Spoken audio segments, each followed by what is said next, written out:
আগস্টের 5 তারিখের পর থেকে আজকের এই সেপ্টেম্বরের 10, 1 মাস 6 দিনের ব্যবধানে বাস্তবতা আমি যেটা দেখতে পাচ্ছি, বিবিসির নিউজ পেয়েছি, ওই 5 তারিখের আগে এদেশে 100 জনের মাত্র 16 জন মানুষ চাইতো যে ইসলামী দেশে কায়েম হোক।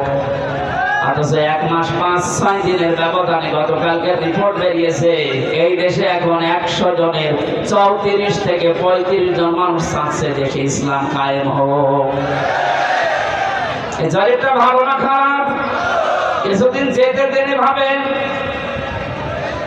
মুক্ত পরিবেশে ইসলাম প্রচার করার ব্যবস্থা করে মানুষকে আপনি একটু ছাড় দেওয়ার চেষ্টা চালান।